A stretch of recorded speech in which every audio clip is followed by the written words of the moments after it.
Good afternoon. Welcome to the meeting of the Johnson County Charter Commission 2021 edition. I'm Greg Musil, the chairman of the commission.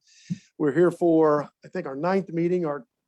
It's listed as our 10th. Our ninth meeting, August 9th, was canceled. I hope you all enjoyed your time away from the Charter Commission on August 9th.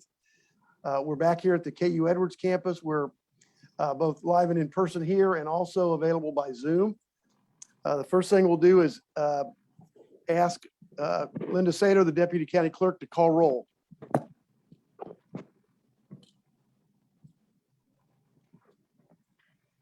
Wendy Bingesser. Wendy Bingesser, present. Mike Boehm. Thank you. Karen Brownlee. Thank you. Vicki Charlesworth. Thank you. Jim Denning. Thank you. Jane Dirks. Jane Dirks, present. Jimmy Gaona. Jimmy Gaona, present. Thank you. Tarek Hausch. Cedric House, present. Randy Hutchins. Randy Hutchins here. Thank you. Chris Iliff. Chris Iliff, present. Laura Klingensmith. Laura Klingensmith, present. Thank you. Joy Costin. Thank you. Now your video, I tried to stop it. It's like not showing me. Brent McCune. Thank you. Eric Michelson. Eric Michelson, present. Thank you. Ed Peterson. Thank you. Don Rattan.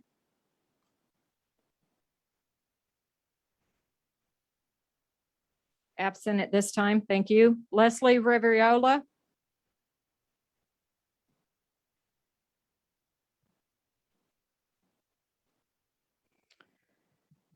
Absent at this time. Don Roberts.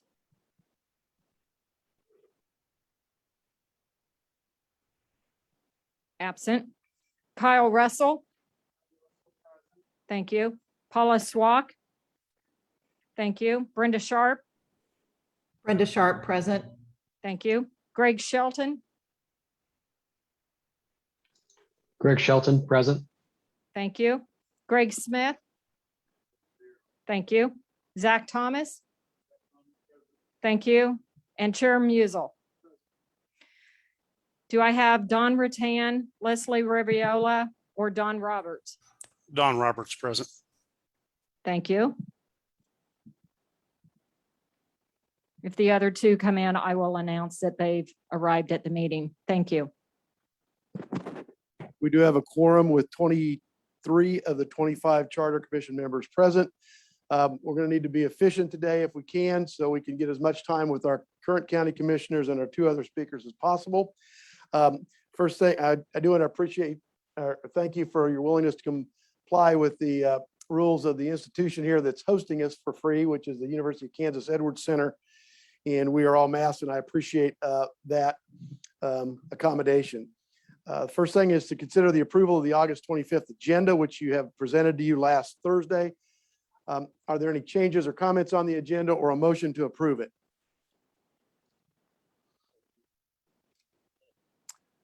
Motion by Brent McCune to approve as presented. Second by Mayor Swak. All those in favor say aye. Aye. Aye. Aye. Opposed, Aye. no. That motion carries without objection. Next item is to consider the approval of the July 28th minutes, which were also circulated to the commission last Thursday, I believe. Are there any additions or corrections to the July 28th minutes? If not, I would accept a motion to approve them as published. Moved by member Costin, seconded by Mr. McCune. All those in favor say aye. Aye. Aye. Opposed, no. That also carries without objection. We have no old business. Our new business is primarily items of reminders. If you want to have the former county managers Mr. Press and Mr. Zacharias to comment on questions that you have about charter commission, home rule charter and charter commission jurisdiction or governance structure. Please submit those to Linda, and we are going to seek written responses from them in the future. And remind you that we're hoping for submission of potential charter amendments on the format that we had presented earlier. So if you can get those in, that would be helpful so we can plan future meetings. And then item C on this was preparation for the September 13th initial public hearing. The executive committee has met. We've also worked with staff to try to find a convenient time on our September 13th date. And we have selected 5:30 to 7:30. We will be in this room, but also so folks can appear in person if they want to speak to the commission. They will also be available by Zoom. We will utilize the same system the county uses at Board of County Commission meetings for registration, both live and via Zoom. And we will take as many people as we can within a reasonable period of time. I have no idea how many people might show up, but we will do that from 5:30 to 7:30 on September 13th. So normally we had our meetings are 4 to 6, and I know we run into a couple mayors that may have some issues there. This will be recorded, so if there's any portion of the meeting anybody is unable to stay for or get there in time for, you'll be able to review it as part of the public hearing process. The last thing that really isn't on the agenda, but was sent out to you is the proposed new meeting schedule, which is a piece of information you received like this with colored dates on it. A couple of our dates, one of the Wednesdays would have fallen on Thanksgiving Eve, although I know all of you would rather spend your time here than with your family. We're not going to have a meeting that date, and we've scheduled it for the Wednesday before. We've also tried to avoid the Wednesday, December 22nd hearing date. It is the Wednesday before the Christmas holiday, and we may have people traveling. So the ones in red are the ones that we have moved and we're looking for.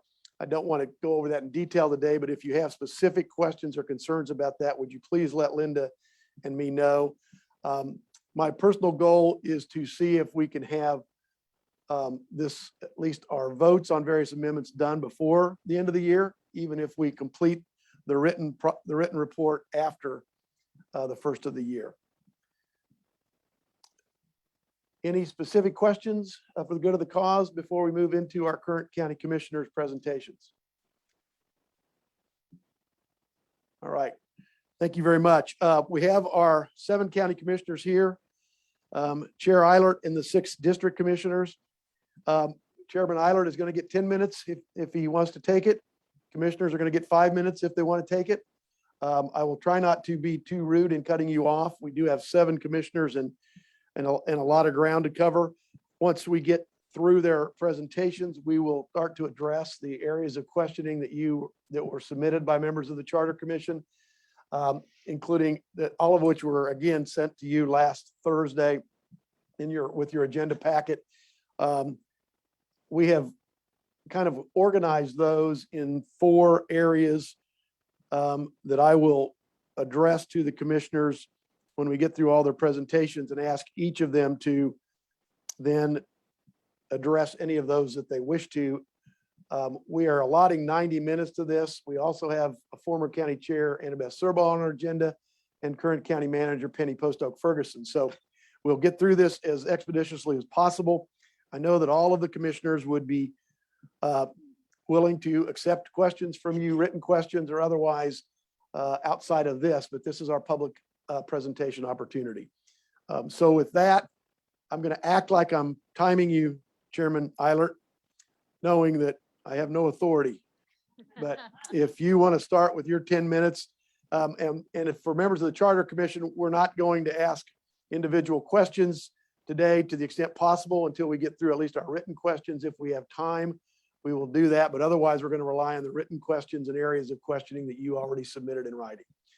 So with that, Chairman Eilert, the floor is yours. Well, Mr. Chairman and members of the Charter Commission, I want to say a special thank you on behalf of the commission and the community for the service that you're providing in reviewing our charter. I've been able to listen in on most of the meetings that you've had, and a lot of good information, a lot of information to absorb, and a lot of good questions. I will focus my comments directly on the charter itself, various aspects of the charter, and the responsibilities that the commissioners have.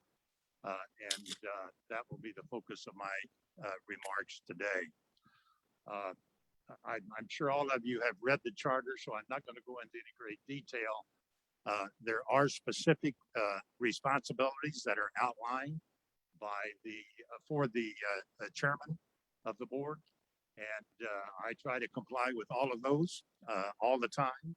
And probably one of the more noted ones is that the chair has to give a state of the county report once a year to the community, and that can be written, but usually it's at a last year it was written, but or we did it virtual, I guess, last year, but usually there's a luncheon involved. There's also responsibilities of the commission. There's also a prohibition of commission action. And that has to do with the county manager, who is the chief administrator of personnel in the county. And the prohibition basically states that no commissioners shall interject or interfere with the county manager's administrative decisions in regards to department directors or other personnel, unless directed by a majority of the commission. And I mention that because it underscores the authority of the county manager in all administrative actions of Johnson County. I would also mention that there's been discussion, and this is listed in the charter, about the various boards that are appointed. The Parks Board, the Library Board, the Airport Commission, the Mental Health Board, and JCDS. The Parks Board and the Library Board were created by state statute. So they have responsibilities as a result of the state statute that go beyond the charter itself. However, the commissioners do have responsibilities, direct responsibilities. All of those board members are appointed by the county commissioners individually. We all have responsibilities in that regard. And also final decisions about those boards' budgets are determined by the Board of County Commissioners. Both the parks, the library, JCDS, those boards have the opportunity, the responsibility to hire and fire their directors. Also, I should note on the Parks Board is one county commissioner assigned as liaison. That's the only board that the county commissioner has a vote on, and that's the Parks Board. The other boards, liaisons, i.e. commissioners, are appointed to be on those boards, but they do not have a vote on those boards.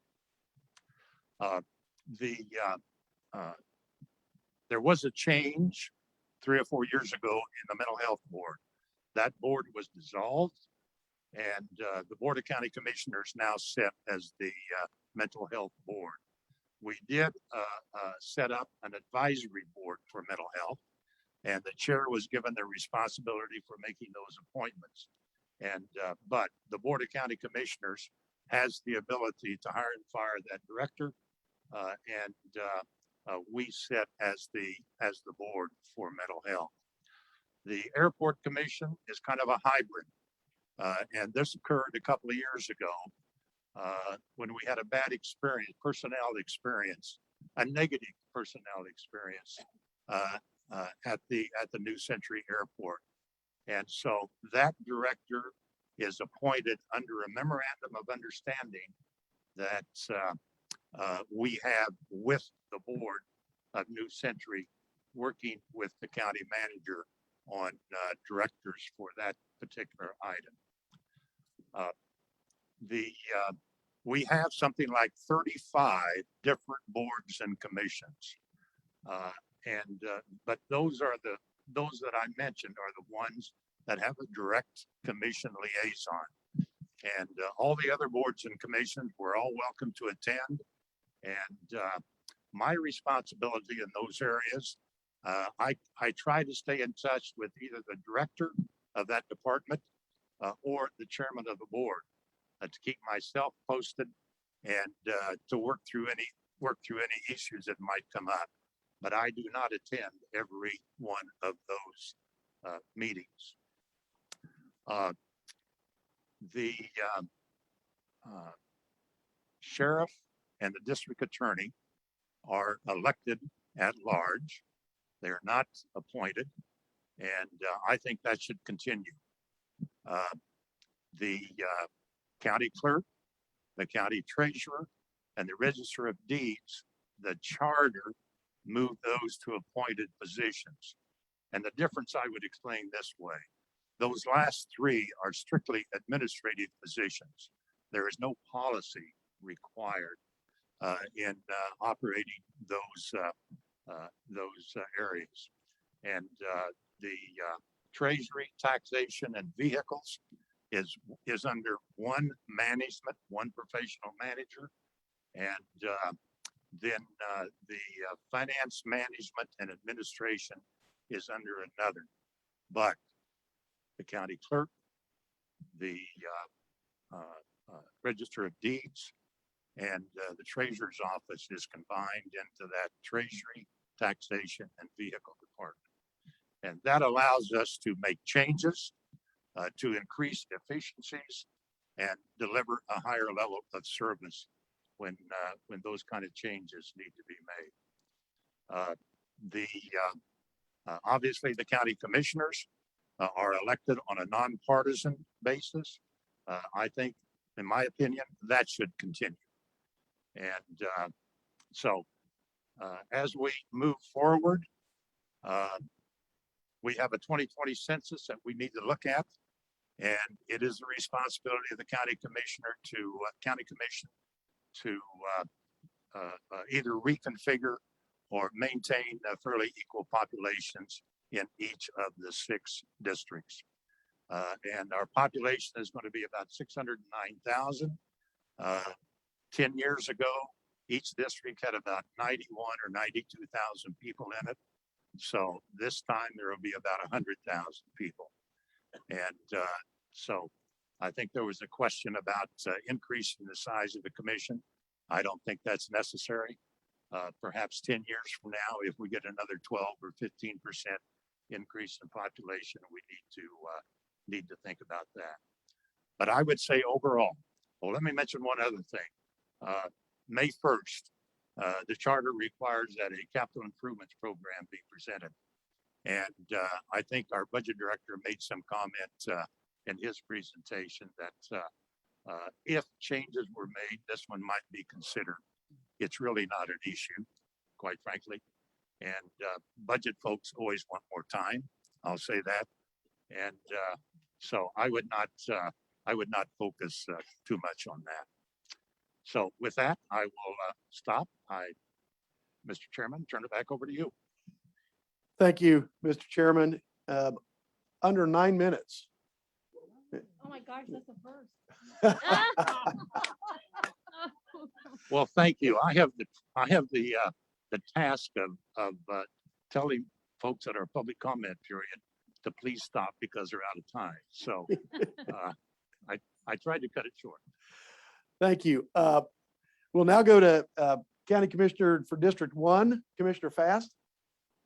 And please, I didn't warn Ed, and he's usually loud enough, but speak into the microphone so that it carries not only in this room, but through our virtual presentation. Thank you, Commissioner Fast. So I'm going to stand up so that everyone in this room can see me. I too want to thank everyone in this Charter Commission for serving and bringing us to the next decade of Johnson County services. I represent the northeast corner of Johnson County. It is really humbling to me that only 34 county commissioners have served before me. Ed Peterson is one of those who served for 12 years. Thank you, Ed, for leading the way. District 1, one of the unique aspects of District 1 is that there are 11 cities in my Northeast area. 103 local elected officials in my district. So my district has Marion, Mission, Roland Park, Westwood Hills, Mission Woods, Mission Hills, Fairway, Prairie Village, and Overland Park down to 75th Street, most of Leawood except for the southern tier. So that older post-World War II homes and neighborhoods.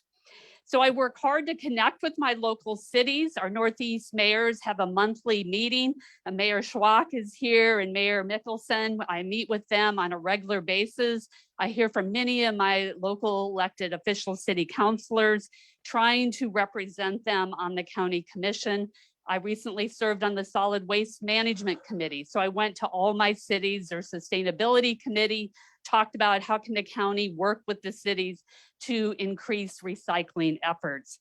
My district has the Nelson wastewater plant and the Tomahawk wastewater plant. Both of them, the county is committed major renovations. Tomahawk is about done and we're just starting with the Nelson plan. So I recently organized meetings with the City of Mission, City of Roland Park, and we are beginning an input process there. So one of my other duties is that I have the Northeast Consolidated Fire District, and that has 8 cities in it. One thing I've worked is that every city in of those 8 has a representative on the board, and I worked with our mayors on who would they like to be appointed to the board. So it's a collaborative. My goal is to collaborate with my cities and that there's an investment in our fire district. I serve on as a board liaison to 6 board committees. Mental health is a huge passion of mine. So I'm on the Mental Health Advisory Committee. I work with the advisory board, the mental health, and I've been a huge champion to bring forth more crisis intervention services with our public law enforcement in our jails, juvenile detention center. One thing I'm working with our mental health center is that when you call 911, so you don't have, the fire engine, the police, everyone goes out. Could that 911 call be rerouted directly to mental health? And I've also been in conversations with my fire district for a mental health co-responder. 2 other committees that mean a lot to my district is stormwater management. If you talk to anyone in the Northeast, not anyone, but a lot of people, they have water in their basement. So really working with our stormwater management committee to assist our cities. Recently, I met with the city of Marion, our congressional representatives. Turkey Creek flooded the city of Marion 20 years ago. And how can we as a county, cities, and our federal representatives work together to get these businesses out of the floodplain? The other committee is housing. I brought forth and championed the housing study, which is completed, and thank you to all the cities who participated in, and we'll be coming forth with some key strategies. I would like to thank Kyle Russell, who serves as my representative to Johnson County Developmental Supports. It's a really important service as I have a family member with developmental services. So I will just end that being a county commissioner is not part-time. The only thing being a county commissioner is part-time is it's called part-time. Sedgwick County Commission, they call them full-time commissioners. Being on the Roland Park City Council, I was also the council president. I thought it wouldn't be that much more time as a city, but in cities, you have most of your meetings in the evenings. Most of our meetings are during the day. We meet every Thursday. Usually there's a day to prepare for those meetings, and you have many board liaison duties and committee meetings. So it is an all-encompassing position, but I feel very honored to have that and to represent and work together with my constituents. And I too kind of agree with the chairman. I don't think there needs to be a lot of changes in the charter. We are the 111th largest county in the nation, but counties around our size have 5 to 7. It's not till you get to 2 million population that you see 9 members. And I've been looking through all that data. So thank you for being here, and I will quit. I'm a little over my 5 minutes, and I really appreciate all the work this Charter Commission's doing. Thank you, Commissioner Fast. You took a little bit of the chair's surplus. We Good. still have a little bit left. That's always fun. The Commissioner District number 2, Commissioner Myers, welcome. Thank you, Chair. And I probably will give you some time back, so that will be good. Thank you again to the Charter Commission for your service. I appreciate all that you do. I know most of you, those of you that I don't know, I feel like I know you by watching the other Charter Commission meetings that you've been having or in some other capacity in which you've served. I am a retired teacher and coach of almost 40 years, and I've been involved in local government for 30 plus years. I am very honored also to represent my district, District number 2, as a commissioner. My district includes the city of Shawnee, Lake Quivira, a portion of Lenexa, and a very small piece of Bonner Springs. My liaison committees in which I serve on in position is I am on the Johnson County Parks and Recreation Board. As the chairman stated, I do get to be a voting member of that board. I also serve on JCERT, Johnson County Education Research Triangle, the Solid Waste Management, and also on the Workforce Partnership. I do not see any major changes that need to be recommended to the charter, but saying that, I would say that I do not see a problem with the finance department's request on the CIP meeting the May 1st deadline. I would say that I am a strong proponent of nonpartisan elections for local government. That's something that I've believed in and why I've always chose to run for positions in local government. My main concern is to have a positive impact on people's lives in my community, and that's what I focus on. And I'll turn the rest of my time over to you, Mr. Chair. Commissioner, thank you. You obviously haven't learned how to take all of the time that you have available to you as a new commissioner. We'll find out if anybody else has learned that fully. Our next commissioner is Commissioner Charlotte O'Hara from Commission District 3, and Commissioner O'Hara is with us via Zoom. Charlotte, can you hear me? I can, Greg. You have the floor. Well, thank you. And there's 23 members on this Charter Commission, correct? 25 and 25. 24 of them are here. Okay, well, I too appreciate all the work that has gone into all of these meetings and the preparation. This is going to be shocking, but I agree with Ed and Jeff and Becky that there's really no need for any major changes. I think that our county government is running well. I have answered all of the questions that you submitted to me. And I emailed those, I had those emailed to you so that you can take time to take a look at my answers.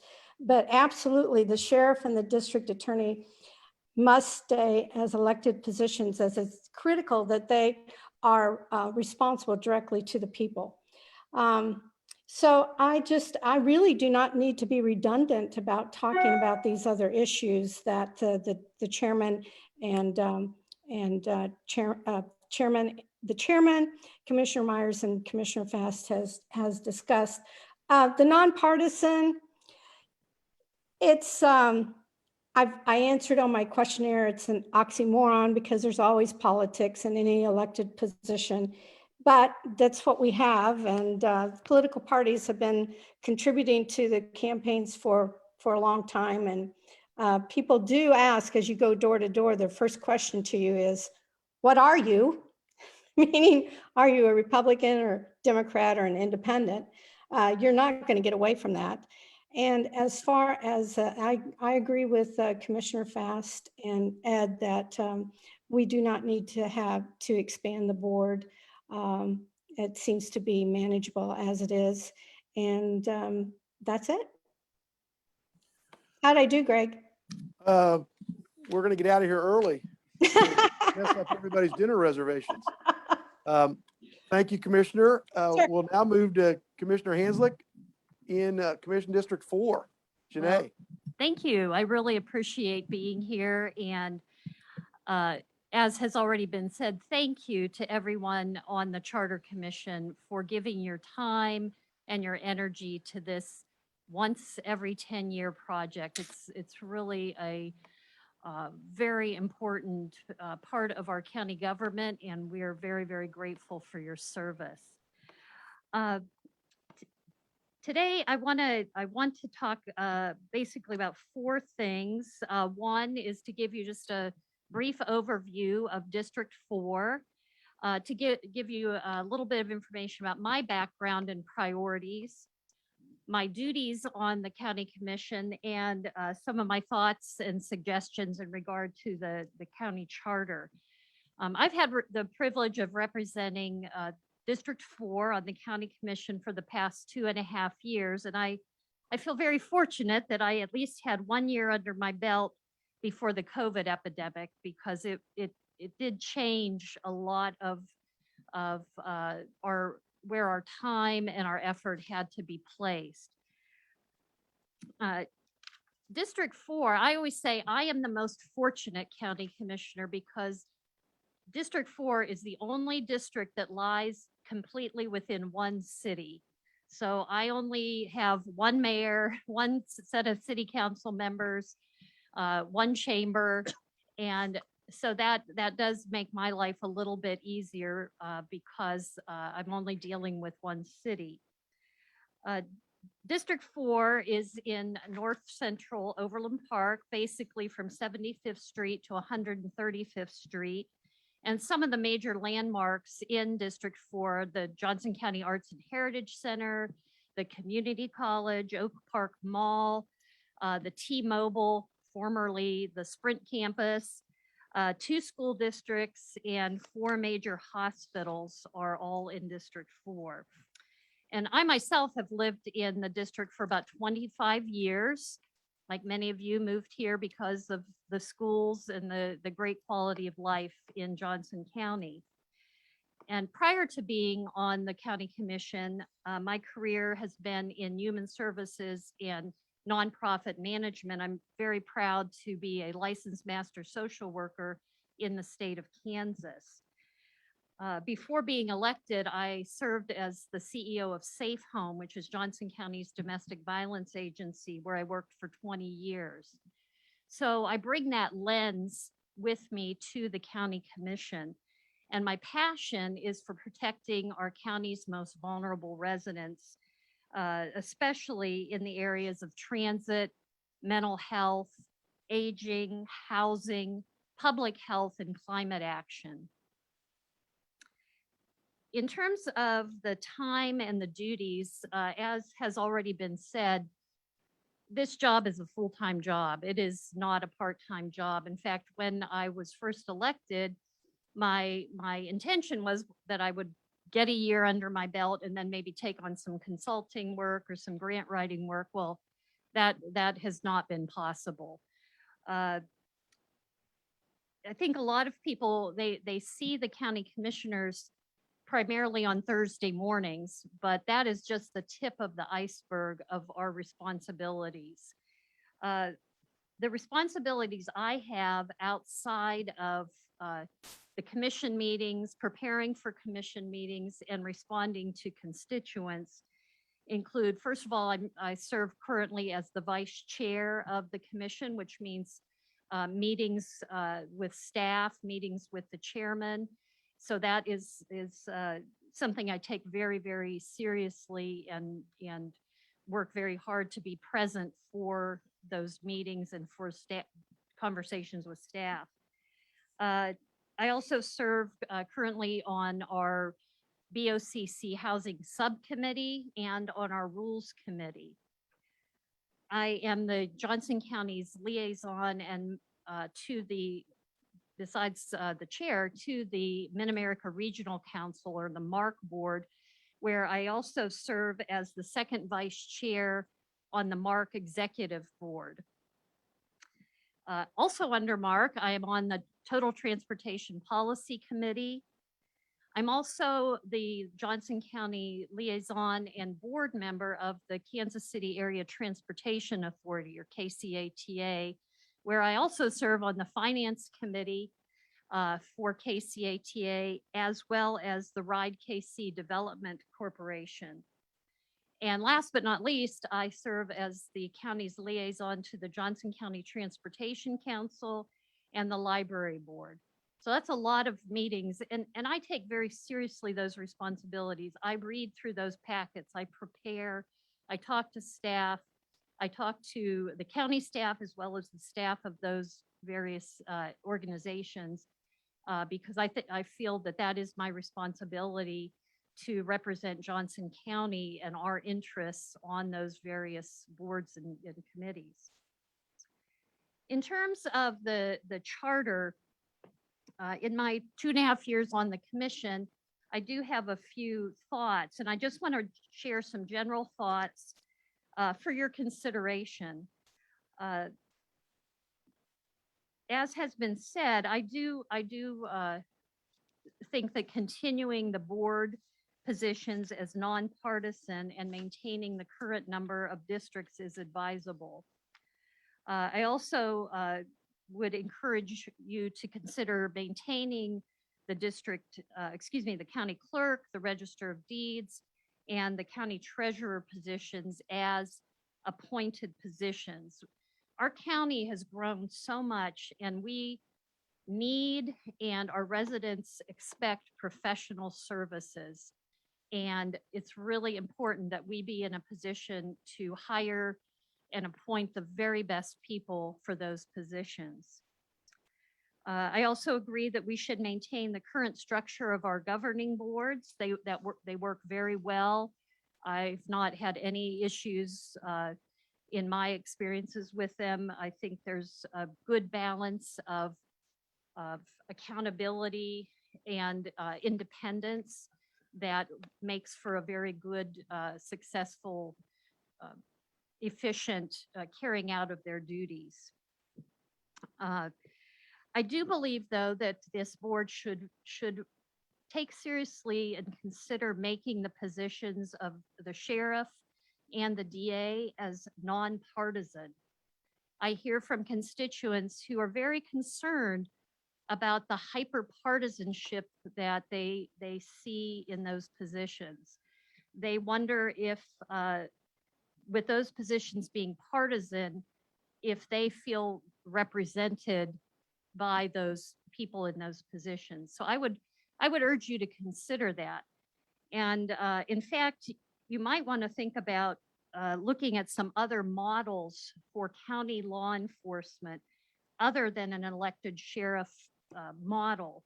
For example, in Albany County in Wyoming, which is actually where our new legal counsel is from, Peg Trent, they have an appointed sheriff position.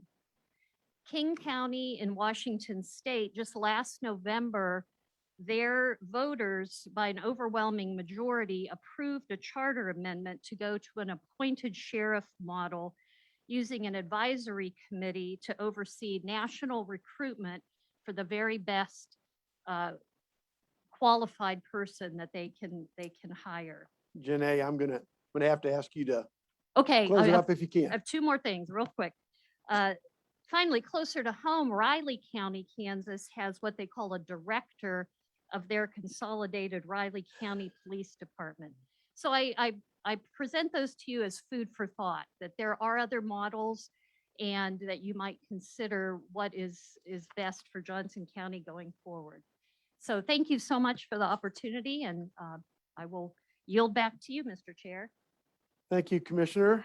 District number 5, Commissioner Ashcraft. Michael? Thank you, Floor is Mr. yours. Chairman. I'm going to take my jacket off. I was going to say it's hot over here, but my good friend Brent McCune would say, well, that's because all the hot air is at this end of the room. So I won't say that. I'd like to suggest that I wasn't here when the idea of a charter commission was introduced, but just looking at the history and the background, there's a reason to have a charter commission every 10 years to kind of reflect on and perfect how we do government. And as you're hearing from all of us, we have our opinions, which is fine. But I would like to take a little bit different tact. I'd like to talk about process. You've all had a lot of hours listening to county government operations, but I wanted to encourage you as you go forward. There are 7 articles in the current charter to spend time going through each of those articles as a group and brainstorming all the potential issues you could address. Okay, just get them out on the table and see what makes sense and try to think those through without self-censoring. Well, we don't want to do this or we don't want to do that, but just get it out on the table for consideration and how it might affect how we do government. I suggest you consider getting a professional process manager or facilitator to help you through that process, because once you have brainstormed that, you can attempt to aggregate it and prioritize it. And then as a group, either subgroups or using staff, kind of research the background. Commissioner Hanslake offered some research ideas, which are fine, but there are lots of models on all the issues that are in the charter that you might want to consider. And yes, I have opinions, but it's more important for you to discuss and look at how we do government and how we might do it better. After you've done some research and can openly and fully debate it, then come up with your consensus, however you structure the vote, of what you want to bring forward for recommendations, including minority reports. Do that to the commission for consideration. So get those ideas out there. I think there are lots of potential opportunities. You've heard several of them mentioned, but there are many, many more. And I would hope you don't get caught in just narrow discussions. While those issues are valid, it doesn't get to the core issue, how we do government. So I would just encourage that as a process consideration. Thank you. Thank you, Commissioner. Now, last but not least, certainly District 6 and our newest commissioner, I guess tied, Commissioner Alan Brand. Is my speaker on? Can you hear me? Yes. Okay. Hi, I'm Shirley Allen Brand, Commissioner District 6. I want to thank you, Chair, and the Commission for all the work that you've done here today. I am a native of Johnson County. My previous life, I was a nursing home owner and operator in Johnson County. I had several communities all over Johnson County, also out of state. I am a representative for District 6. The population is 100,863 to be exact.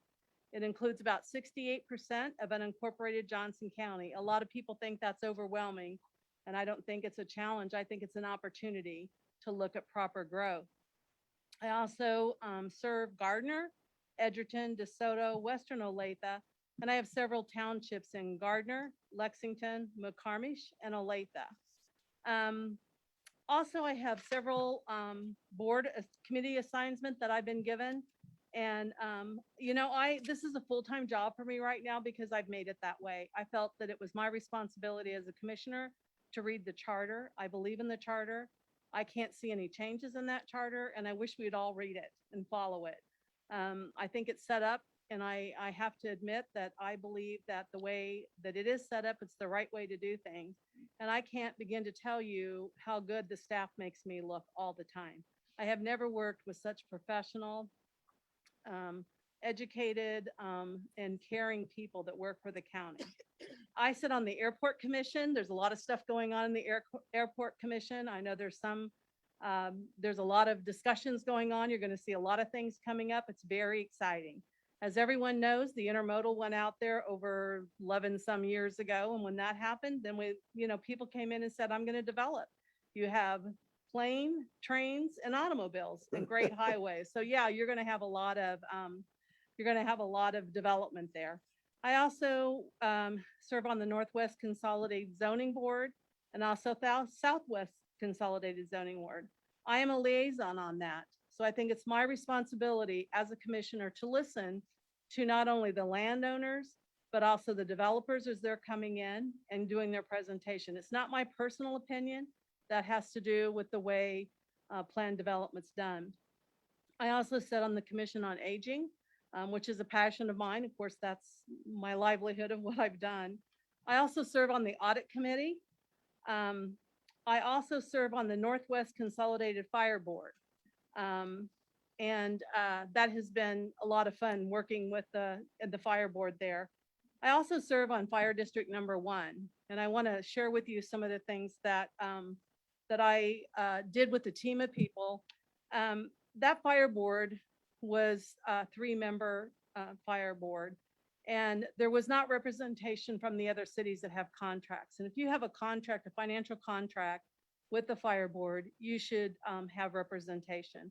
So there was appointments made from Edgerton, Spring Hill, also Gardner Township. So that went from a resolution was put together by Mr. Thompson. We got it approved and went to a 5-member board.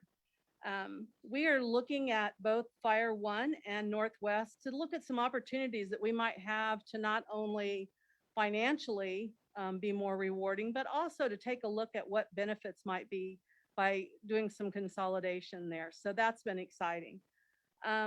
I've worked on a couple of subcommittees. The BOCC returned to in-person meetings. We, as a commission, really wanted to get back in person after, closing down our community. I also am working on a focus-wide housing study and what the next steps will be. My areas of focus right now are, and they're not, to me, they're not, I'm not worried about them, and it's not a problem. It's more of an opportunity. So I'm working with the mayors of the Southwest, and we're working on a transportation plan, trying to make it more safe, where the truck routes are going to go. Fire District 1, the resolution went into the 5-member board, having someone from each one of those boards. I also serve as a liaison on the Economic Development Committee. When I was elected on, took office on the 11th of January, and we knew the pandemic was going on. So I immediately rolled up my sleeve with some of the other commissioners to get people vaccinated, especially those in my district that did not have access to phone, computers. And I really want to thank working with the chambers, the ED, the different mayors, and helping me do that. I've also been working with Dr. Oriella in getting vaccinations into the nursing homes and assisted living. And I met with him and I said, we could go in and do 300 to 3,000 people at one time. He said, I can get the bus if you can get the contact. So I was excited to do that. And other commissioners did that as well. Also, I have in my district, I have the Johnson County Farm Bureau that I'm working with them to make sure that they're still front and center of what's going on with our farms and what their needs are. I've been working with the Johnson County Fair and some other, like the Johnson County Extension Office, and also Jeff Stewart, working on, is there a better way to look in the future? How can we make this better? And so doing that. Also, I've created the chambers and economic development in my district. We've been having every 6 weeks roundtable discussion. So once it was on transit, we had Dr. Ariella speak once. And I think the one that was really rewarding and exciting is I worked on with the chair to put one together for all the chambers. And Jeff Stewart from Johnson County Parks and Rec was on there. And it was amazing how many people didn't know what was going on in the Parks District. So that was exciting. And I'm excited to work with my mayors. And so I feel like we have a really good relationship. So with that, I guess I just want to agree. I don't think there needs to be any changes. I agree in the nonpartisan. I take a lot of pride in my appointments to make sure that I appoint the right person for those.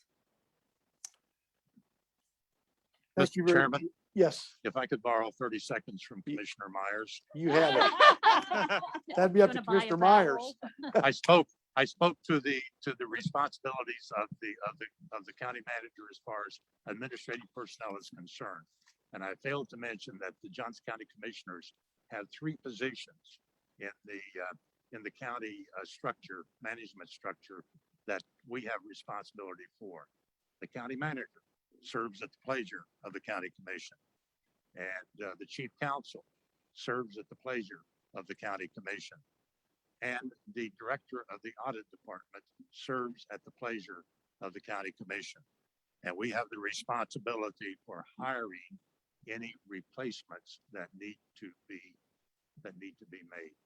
So the last thing I would mention is that as I listened to the discussion There are policy issues and there are charter commission issues. So again, you can focus, I'd suggest you focus on both, but the policy issues do not need to be in the charter. They can be recommendations to the county commission. And so I would draw that distinction. Thank you. Thank you, Chair Eilert. I think you've spoken to all of these, but I'm going to try to give each of you one more opportunity if you want to add anything to your original comments. And Commissioner O'Hara, if you have something to add, just unmute and shout it out, because that's the only way I will know that you want to speak. Okay. But of the topics that we had in the questions and kind of grouping them, I did not hear anybody speak in support of increasing the number of county commissioners at this time. Is there anything anybody would like to add about the number of commissioners, your ability to serve your district, given that you will each have about 100,000 and that as chair, Chairman Eilert, you'll have over 600,000? And I'm not making you say something, but you're certainly welcome to. Commissioner Fast. Yeah, I would like to say, so in the last 10 years. Could you give her the microphone, Yeah. Commissioner Allenbrand, please? So I'd just like to say in the last 10 years, our growth was about 6,600. The 10 years before, it was 9,000 a year. So our growth in the past 10 years have slowed down some. But the key is what I mentioned before. I looked at all the counties, our size and larger. And a lot of the counties like Oklahoma County, they are 3 members. And so when you go from 111 up to about 1 million, a lot of these counties, some are 3, 5, 7. It really doesn't go up to 9 members until you get to over 1 million, like King County in Washington is 2 million. So I want to just highlight that. Sedgwick County is 500,000. They have 5 members, but they are around 100,000 per piece. So I had come into this analysis thinking, we're growing so much, we should add a district. But when I look at what the counties and our size, you can't compare us to counties in Kansas because we are one of the largest counties in the nation. Commissioner Ashcraft, and then Commissioner Myers. Thank you, Mr. Chairman. I would suggest that there are many models out there, both county governments and city governments, that are large and complex.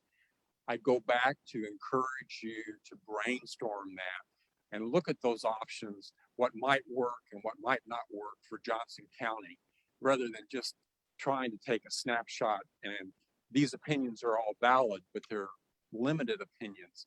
And part of the value of having a group this large is that you have a multitude of opinions. Get those out on the table and consider how we do government. Maybe 7 is the absolute perfect number, but maybe it's not. Consider it. That's all I'm asking. Thank you, Commissioner Chair. Myers, then Commissioner Jeff Hensley. Myers, District 2. I feel very comfortable being a new commissioner. I've felt very comfortable with the number of 7 commissioners that we currently have. I think it works well. I know sometimes this becomes a concern of people wanting local government to be closest to the people. And all I can tell you is from my experience so far, especially with COVID going on throughout our community, I can't imagine being closer to the people. It has not been overwhelming for me. Again, I'm in a very good position of being retired, so I can spend a lot more time than maybe some others can, and I do spend a lot of time, but I've not been overwhelmed with responding to citizens or to community groups or everything else that's involved as being a part of being on this commission. So I think things are still working very well with the way they are, and I don't see that changing within the next 10 years. Mr. Hensley. Thank you, Mr. Chair. Just a couple of thoughts, and as I said, I am not speaking, suggesting that we should change the number of districts, but something I think that we all need to consider is that the size of the district and the cost to run a campaign may impact who can or cannot run for office. Also, the fact that this is really a full-time job also impacts who can run for office. So I just want to put that out there as something to think about, is how those parameters may limit people's ability to run for office and serve. So thank you. Hey, Greg, this is Charlotte.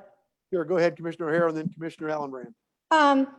I have a large district. It entails Overland Park, Spring Hill, and a bunch of the unincorporated area. And yeah, it's a big area, but it is manageable. And I have found the interaction with the constituents has been very, very easy. I think I agree with Commissioner Myers that yes, COVID definitely has brought us closer to our constituents because we hear from them a lot. And I have really enjoyed communicating, whether I agree with the comment or disagree with the comment. I love having that interaction with the constituents within my district. So I am fine with the size. I think it's manageable. And yeah, running for office is a lot of hard work. And it takes a lot of time to go and talk to people on their doorsteps. And I thoroughly enjoyed doing that. And that was in the middle of COVID. And it just, people were actually thrilled to see someone come to their door. So it was a great experience. And I just really, really enjoy serving the people of my district. Thank you, Commissioner Allenbrand. Yes, so the exact number of the county was 609,863. That was the last census report that I received. So I still feel like the numbers are manageable. I think that COVID had a direct impact definitely on the time spent. But there was also one question about the health board. And I really think the way things are set up now is the right way to do it. And I'm not sure if everybody knows that, you know, behind the scenes, in fact, they still meet all the time, the hospital CEOs of every hospital in Johnson County, even outside area, and also with our current health director. And, you know, one of the things that was put in place, I had a roundtable discussion that I set up with Dr. Oriello with the healthcare administrators in Johnson County because of what happened to them. And so, in fact, he was the former governor. Mark Parkinson is the president and CEO of American Healthcare. And he came and spoke to us to tell what happened in that healthcare industry. And it gives a better perspective. So things have been put into place instead of bringing in an ombudsman to add another layer of government.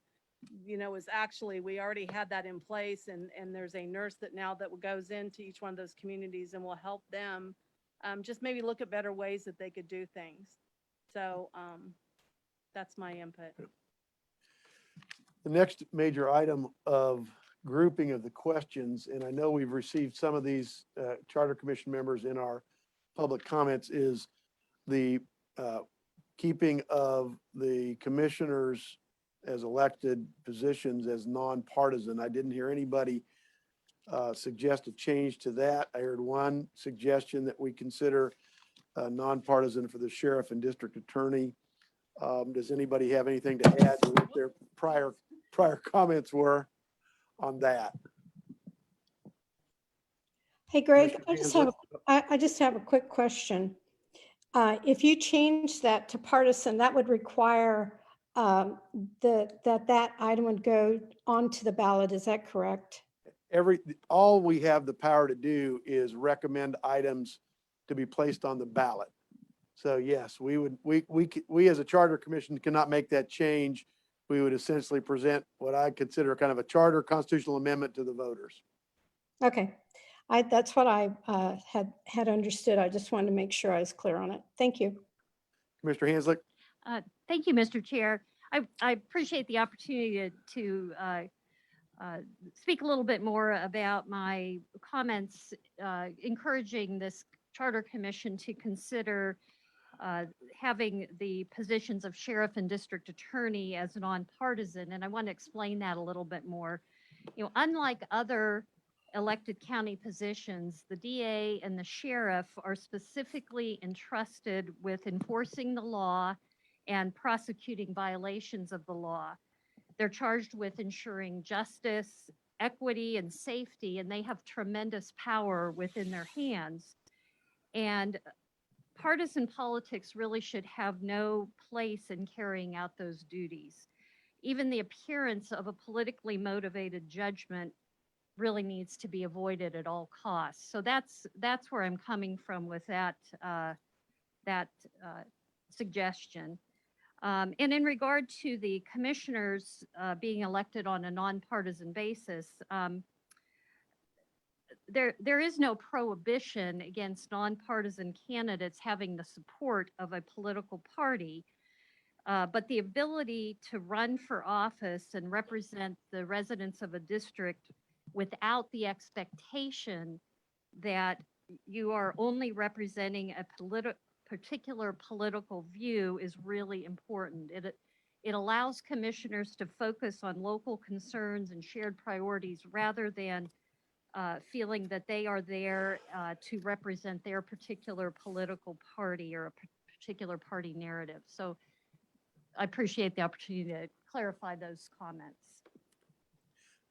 Commissioner Allenbrand? This is the last time and I won't talk anymore.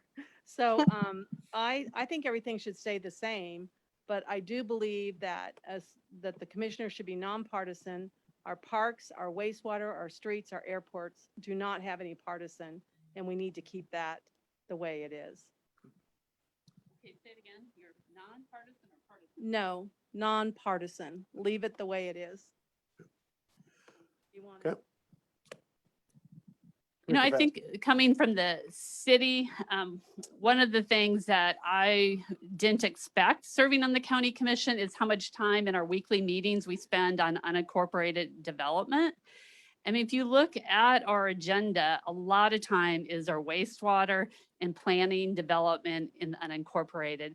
And so I went and looked the past few months, and yeah, there was division. You hear on COVID in the Shawnee Mission Post, they always highlight the division. But we are pretty unanimous on most of the votes.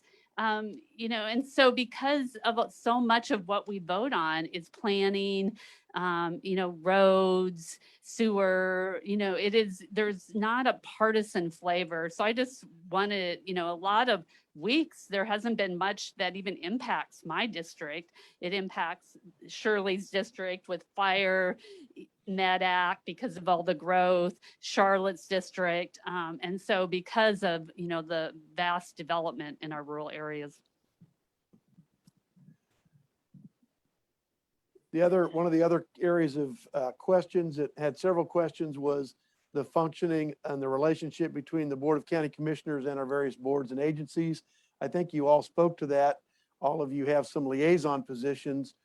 I am going to assume that you will correct me if I'm wrong, that there's a general belief that that is working as intended under the charter. Greg, I would just add that having the parks and the library, and I don't mind the boards being separate, that's fine. But having their mill levies separate from the county, it minimizes the overall county mill levy. And I just want people to understand that you have to add 3 mill levies together to get the total. And so that's just an issue of transparency and probably education on my part to my constituents. Okay. Chairman Eilert. Again, I would emphasize that those two bodies were created by state statute. And so it would not be appropriate for the charter. I mean, we are subject to state statute, state law.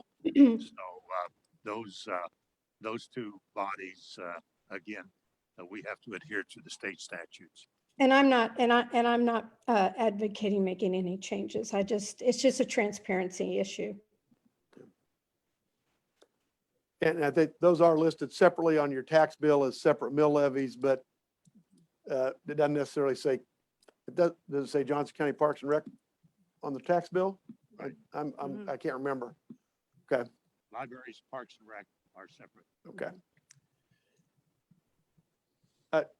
No, I'm Commissioner sorry, Allenbrand, I you said said I that was was the gonna last say time more. you were going to speak. But I do want you to know that the majority of the commissioners, every Thursday public meeting have a public comment. And the majority of us do report, and I enjoy hearing, what's going on, because I just try to stay in my own lane, so it's good to hear those reports, so you can hear publicly kind of what's going on as well. So we stay in tune with each other. Thank you. There was two general questions which were very similar, and I think it's important that we talk about those since we're talking about structure and whether we recommend anything to the voters for the next, that would be in effect for the next 10 years. Are there major challenges that you foresee coming to Johnson County governance that you don't think can be handled within the current charter structure that we ought to consider? Hey, I would Greg? just make this general comment. No, I do not. With the 35 boards that we have, and all of them with various interests, some of them are not well known. Johnson County, our Criminal Justice Advisory Committee, for instance, and so that's a big one. But they do an excellent job, and that was created by my predecessor, Commissioner Annabeth Serball. And so there are a lot of advisory groups like that folks never hear from, that do an outstanding job and help us adapt to changes. So my thought. Commissioner Allenbrand? Oh, Sorry. and Commissioner O'Hara, then we'll go to you. I'm sorry. So I see it as an opportunity. I don't see that there's any problems coming up. And I think as commissioners, we all take the responsibility of working with our local mayors, our local chambers, talking to them so that we do make the right decisions. So I think there's a lot of great opportunities of working together in partnerships. Commissioner O'Hara? Thank you. Well, the two things, and really the Charter Commission doesn't have anything to do with this. It's transparency and the continuing increase of property taxes. But the Charter Commission has no authority on those two issues. But I agree. We have lots of opportunities in front of us. And I am absolutely blown away by the caliber of people who have been willing to step up to serve on these numerous boards. I am just so appreciative of the people who have said yes. And so yay to the people of Johnson County being willing to step up and to serve on these boards. Thank you. Commissioner Ashcraft? Thank you, Mr. Chairman. I would just offer this observation. We have $1 billion corporation here, 600,000 customers. If you had a blank sheet of paper, would you come in and create an organization that has 35 committees with different appointment processes, different abilities, different responsibilities like we've got? Would you create and I've lost count of the number, but the 30 odd departments that we currently have and that structure for the best service operations we have? That's the challenge I would encourage you to look at and say to yourself, well, yes, this is the best way to do government in Johnson County, or there might be other opportunities, other models. So I would go back to that. May I add to that?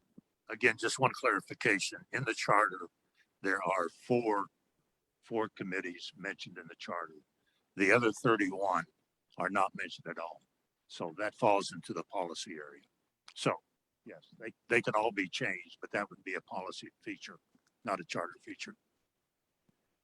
I think we've had some discussion among the Charter Commission that our the difficulty here is going to be,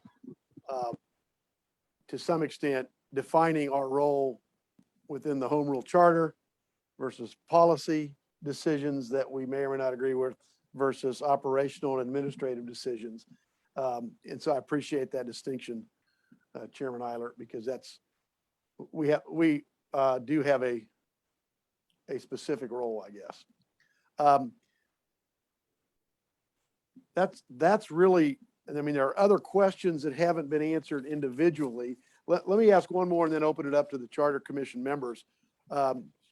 We have about another 15 minutes allotted to this, but we've had some public comments and there were at least 2 questions in the written questions about the residency requirements of county appointed officials. And the only one in the charter that is required to be a Johnson County resident is the county manager.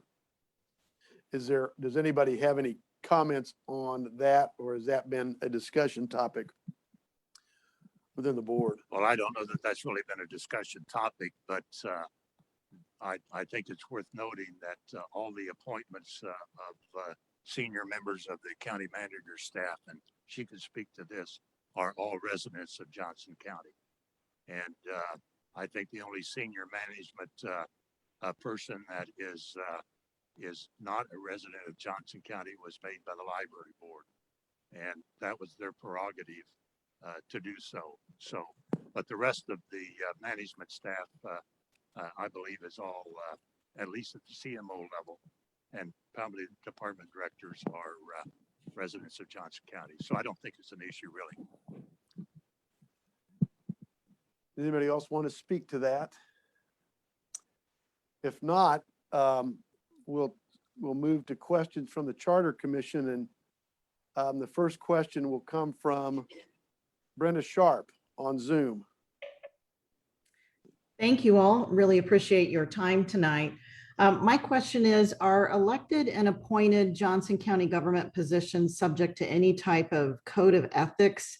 And specifically, I'm referencing things like conflicts of interest or not using county resources as part of political candidate endorsements and/or political advertisements. That's been an issue that's been raised to me personally as part of this Charter Commission. And if so, could that, or how would you see that potentially being incorporated into a revised charter?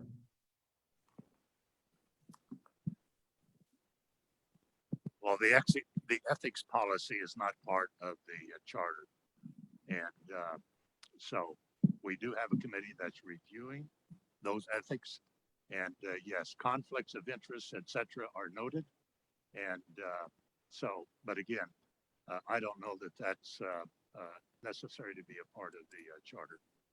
So you would consider that to be more of a policy issue as opposed to charter issue? That is correct. Thank you. But it's an important policy.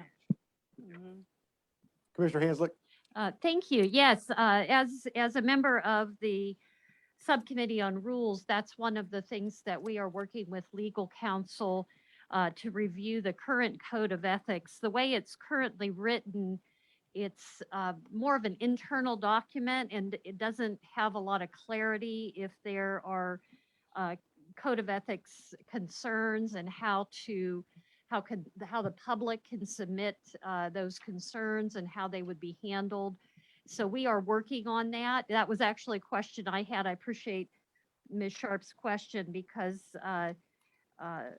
wanted to clarify, is that part of the Charter Commission's responsibility or the a policy responsibility? And our legal counsel has said it's a policy decision. So we are working on that, and I'm looking forward to when we can present a more clear and actionable code of ethics for our Johnson County area. So thank you.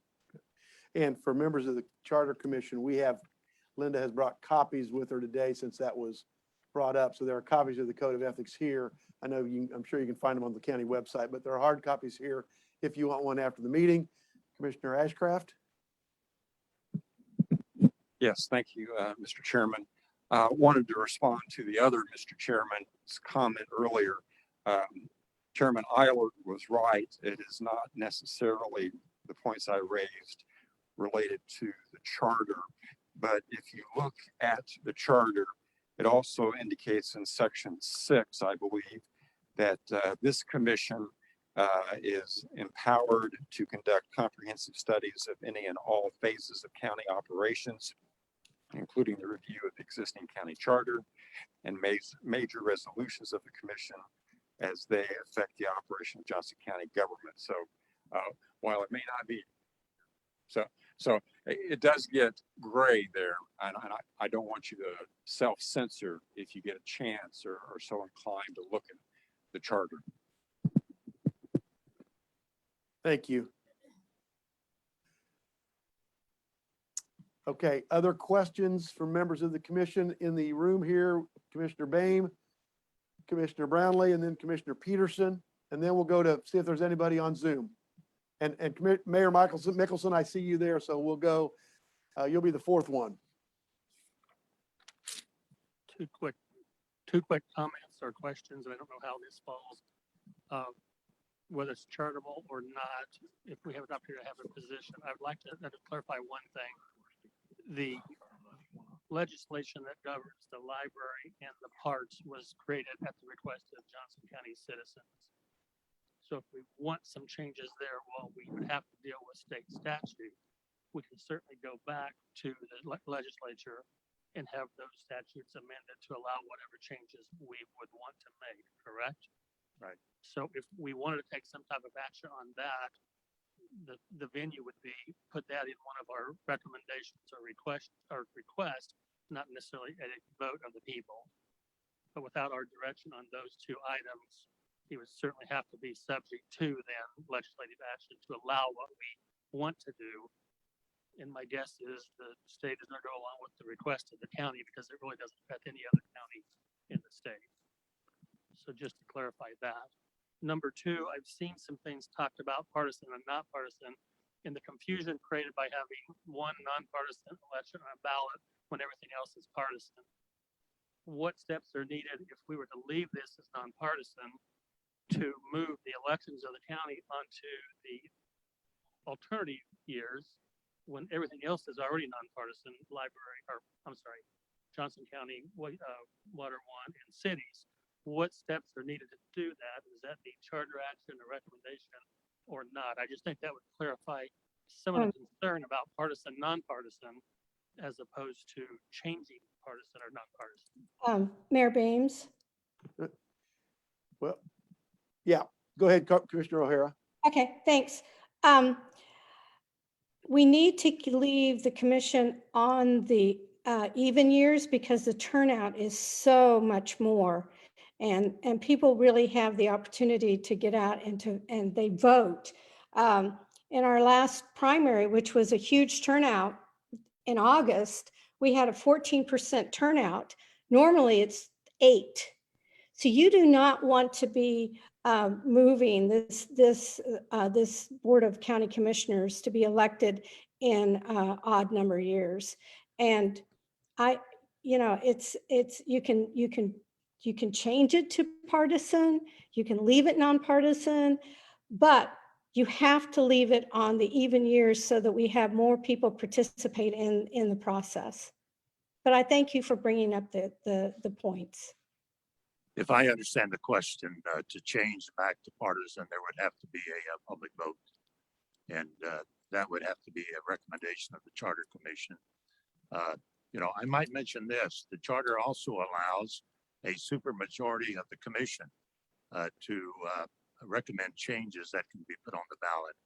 And I think it was about 3 years ago, 2 years ago, there was a vote by the commission to put the nonpartisan issue, the partisan issue back on the ballot, and it failed by a vote of 5-2.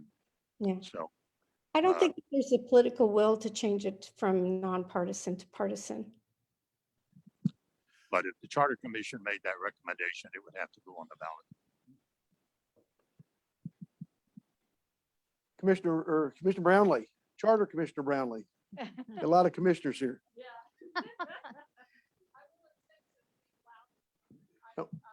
let's get you on the mic. And, okay, let's get you on the microphone. Thank you. Thank you. Thanks, I Karen. would concur with Mayor Boehm on his points on those two boards that are set in statute. I don't think that means we cannot look at them if we think that something should be considered, because there could be a recommendation made that the legislature look at it. And of course, the county has their lobbyist. And then as to Commissioner Ashcraft's comments, to the best of my knowledge, we have not in this group reviewed the charter, have we? And could we spend some time at one of our next meetings reviewing the charter so that we are more focused on what the charter actually says? Or am I wrong? Have we reviewed Well, it? we have simply encouraged everybody to review it on their own. We have not discussed it in the commission. I made a note when that came up to ask the commission if we want to spend a session going through that. We certainly can. Thank you.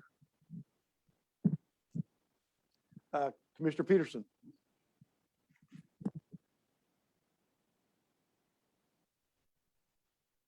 And then Eric, you'll be next.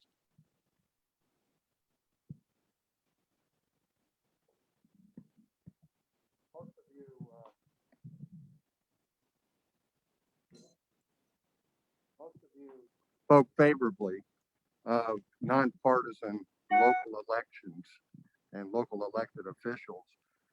How do you feel about the sheriff and the DA in that regard? I'll just comment. I think it should remain partisan. I second that. Can you give reasons?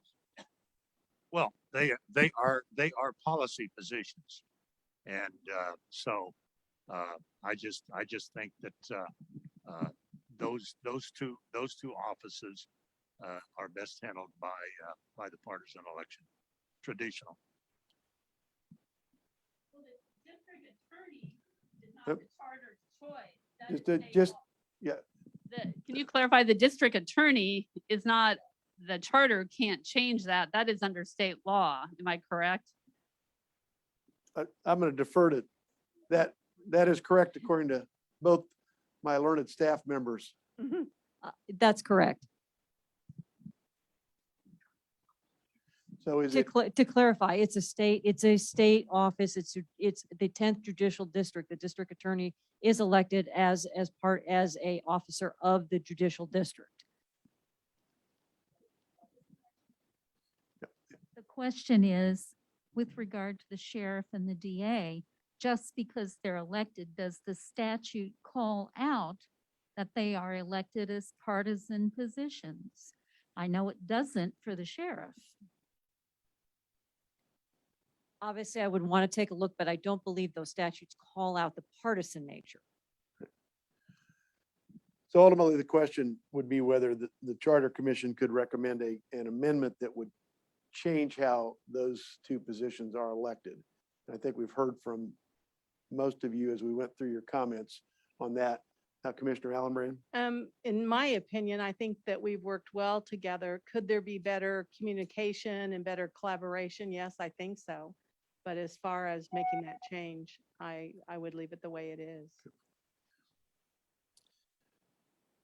I will work with Cynthia to get an answer to that to make sure, and then we'll share it with the full Charter Commission. Mayor Mickelson. Thank you, Chairman Musil. Can you hear me okay?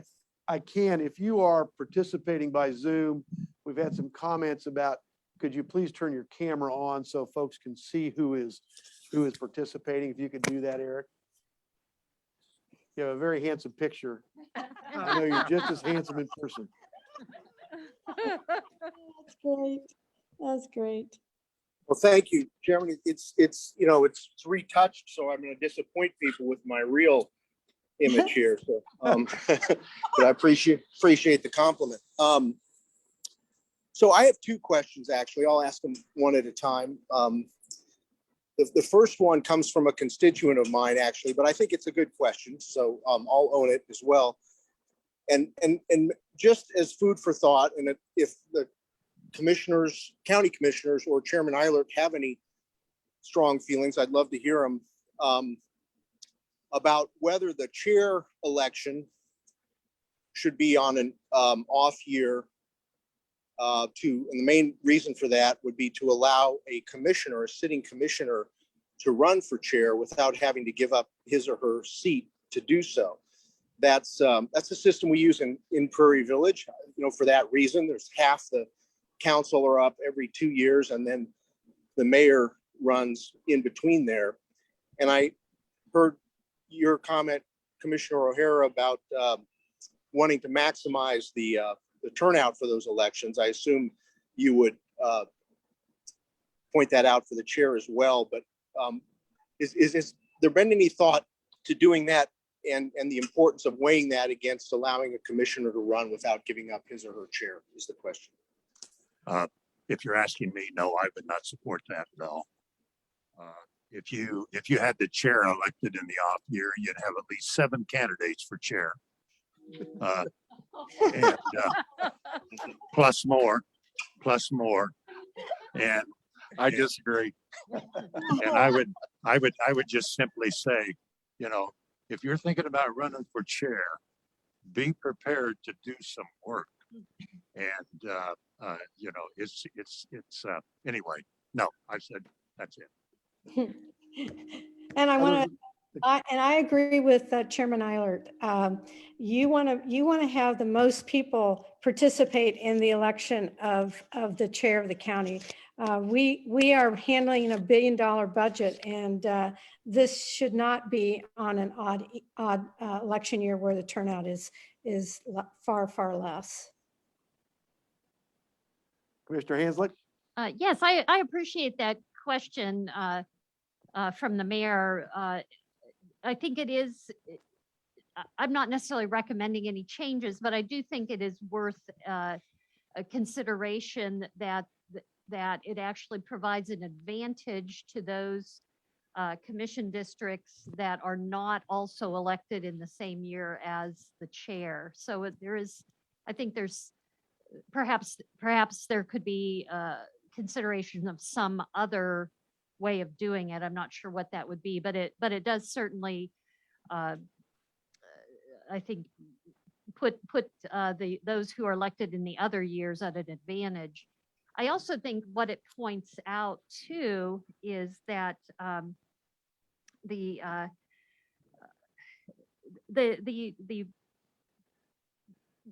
need to have, in my opinion, experienced people running for chair. One of the things I've always appreciated about Chairman Eilert is that he was a district commissioner before he became chair. So he came into that position of chair with a lot of knowledge. And in my observation of how the chair's duties, having as many people who have been experienced as commissioners already, if they choose to run, is to our county's advantage to have that kind of experience as a chair. I have a hard time imagining someone. It would take a while to get up to speed if you had never before been involved with the commission. And full disclosure, I did not have a safe seat when I ran. I had to give up my seat when I ran for chair.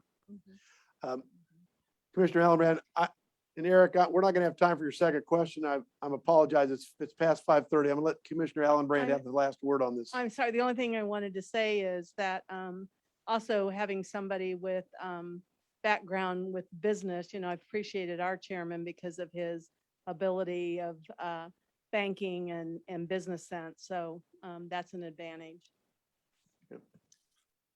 Thank you, members of the County Commission. We know that your job is not easy. We know that we don't always love what you do, but I hope we all respect the effort you put into it and your diligence and commitment to Johnson County. So thank you. You are free to leave, or you are free to take a seat against the wall. And with that, I will call former County Chair Annabeth Serbaugh up to the microphone to give her thoughts, having served under the old charter and under the new charter, and serving as the first countywide chair. So we'll make that quick transition. And thank you again for coming.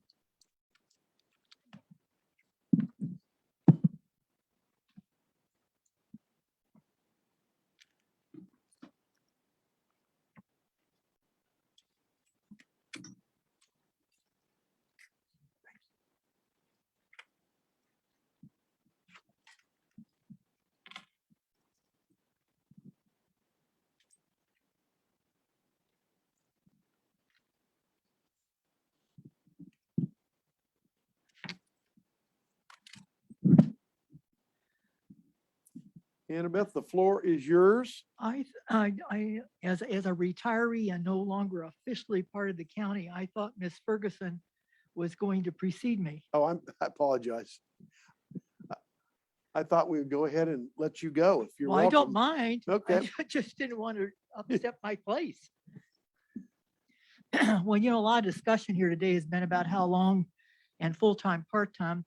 And when I first got elected to a first job, which was the Water District #1, Ailey Spear, who had been on the Old Park City Council for years, and one of my mentors said to me, Annabeth, the job takes just as long as you let it take. And that's true. She said, in order to quit, you just have to say today, I'm going to quit.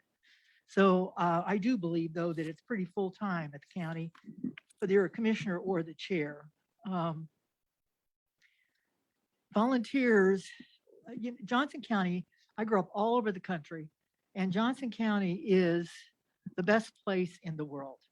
And the reason it is the best place in the world is because from time beginning, lots of people, we have a well-educated population willing to give their time and to make this community better. We have volunteers everywhere in all the cities, all over. And I would just like to thank you, as others have done, because you are volunteers putting in a yeoman's amount of time to a very tedious task. And I certainly am grateful, and I think I speak for most Johnson Countyans, because not everyone would want to do it. So I'm probably the oldest person here, at least politically, for Johnson County, but maybe chronologically too. John Olingo was elected. I was asked to give some history, so that's the first thing I'm going to start off with. John Olingo was elected as county commissioner in 1981. She was the first woman to be elected to county commission in Johnson County, as well as the state of Kansas. And again, I'm bragging about Johnson County, but we're always the leader. I was elected in 1992, and that was the first time that the county, if I were elected, would make the majority of people on the county commission women. And that was one of my big contentions with getting elected, was because what are we going to do? There's going to be 3 women running this county. So we have changed, and times have changed, and no one even talks about that now. Before I ran, I sat in the back for a year of the commission and watched, and I saw when I came to office, I had 3 things I wanted to accomplish. First was to create a county chair, because I noticed that the rotating the boards, advisory boards. And after having served, I found out that things were functioning pretty well the way they were. And I altered my opinion on that to a great extent. When I became elected, I served under the old charter, which had county clerk, register of deeds, and treasurer all elected. And there were problems with this. First of all, lack of accountability. And the other thing is the statute set up what their job descriptions were. So if there were any abilities to make financial or regrouping of things, overlapping of duties, more economical, it wasn't allowed. And of course, they ran under the statute, so they had to keep the statute. We actually had things happening like checks being kept in shoeboxes in desk drawers. We had people elected to serve in a position. I will tell you, all these folks are deceased now, so so you can't go get them. But serving and hiring a director of their department who was the person you saw at the county. The other people, they always showed up at NACO, the National Association of Counties meetings. They traveled, but they weren't, there were sightings on the county premises and they weren't very often. So that meant we were paying 2 people to do 1 job. And ironically, when we did change and put the Charter Commission up to a vote, all 3 of those elected people supported the charter change. And I think that tells you a lot. The jobs were ministerial, not policymaking, as was previously stated. And I think they realized how the economies of scale and overlap and reorganization could be beneficial not only to the service of the county constituents, but also to the budget. One of the other reasons that I think that that was the most important part that happened with the chair, and since I served as the first chair, was having someone to be at the table who represented Johnson County. One of my favorite sayings is, if you're not at the table, you'll be on the menu. And I think prior to creating a countywide chair, we were just not included in a lot of maybe private get-togethers or groups of people trying to decide where we're going to go in Kansas City in the metro area.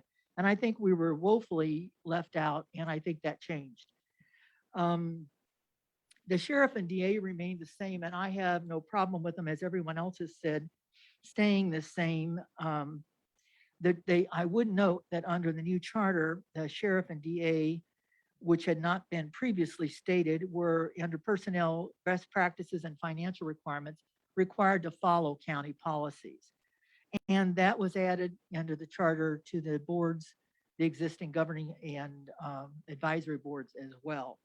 I do think that was a very good idea, and it's kind of hard to enforce, but it certainly, I noticed as from before and after that, especially the boards really tried to follow that. And whereas we had some people serving as head of agencies that were governing boards, making woefully more money than people who were in the county doing much greater jobs, much higher level and more effort jobs financially.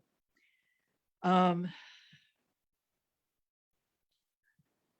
guess one of the things that I really wanted to be in the charter, and I am stressing therefore, because it's kind of my deal, to remain in the charter is and of course, is the audit and the attorney being reporting to the board. I also, as opposed to staff, and that is in the charter, and I would speak against any change to that. Basically, I think I agree with most everyone else here. I have no changes to the charter that I would recommend. I think that it has worked pretty well. And as Commissioner Chairman Eilert said, there's a lot of policy changes of the county, and by golly, there's a lot of them that could be improved. There's a lot of them that have been approved. And there's a lot more to be approved, but this charter commission isn't going to solve them. The most important thing that you and every citizen can do is to make sure we elect quality people who are willing to think outside the box, move things forward, do due diligence, and that will make a lot of the changes. I see in the questions that were asked, I saw a lot of details that I thought really were more responsibilities of the commissioners themselves.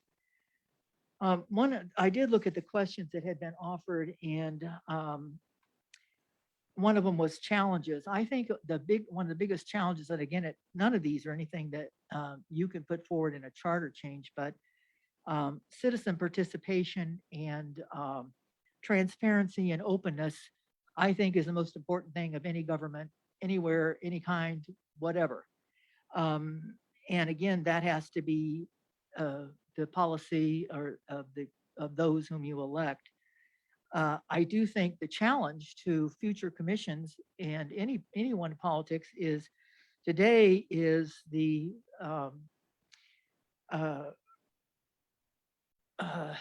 lack of civility. They've had a lot more. I thought we had, during the Wonderful World of Oz, I think we had 150 people once come to speak. And I don't think they'd had that many on the mask and no mask and so on. But how to keep the people today, it's going to be a real challenge to keep the public today who is very involved, very adamant, but yet remain transparency and openness. That's quite the balance, I would think. The other thing is the ongoing effects, both economically, policy, and all kinds of way of COVID. I mean, our life is never going to be the same. And then Commissioner O'Hara mentioned debt and taxes. It's becoming, and as now I'm a retiree and I'm out of the whole thing, it is becoming very expensive to live in Johnson County. And will we outdo ourselves by becoming too expensive and not end up being where we have the kind of quality of life we've all come to expect? And that's one of the problems that the citizens want. They want and expect a quality of life, and then the commissioners have to figure out how to pay for it. So it's a challenge. And then I think restorative justice is going to be, it's already come to, and mental health has already come to be a great challenge. It's lock them up and throw away the key, but eventually you're going to have to pay the piper. So it's kind of hard to justify to the citizenry that you're going to spend a little more money to take care of things restoratively. In the long run, you will save money, and certainly you'll save money, but you also will save socially, society-wise. I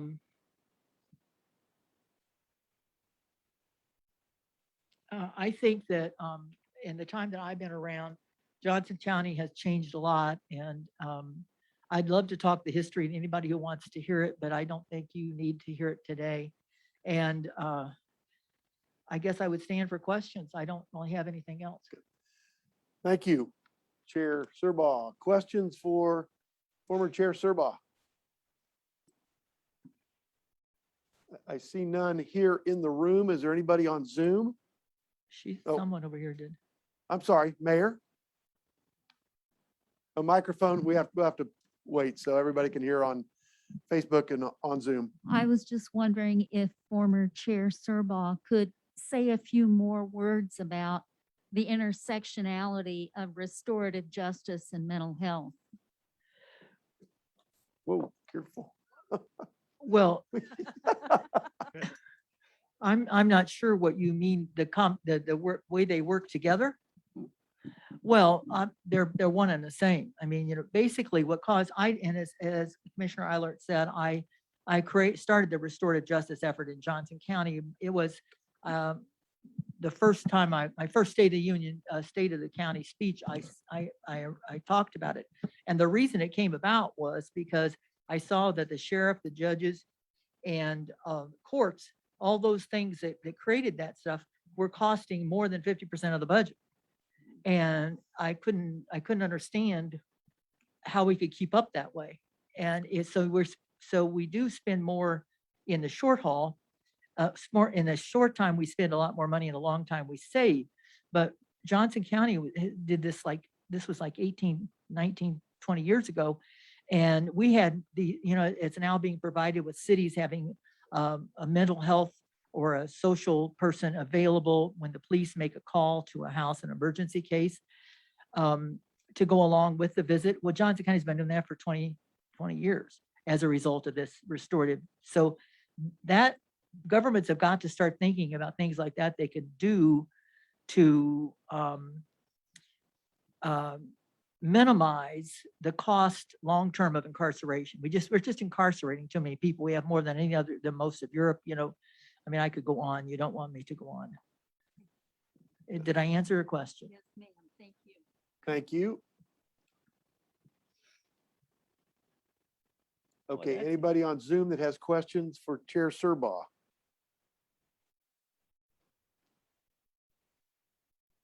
Hearing none, thank Wow. you for taking the time. Thank you, guys.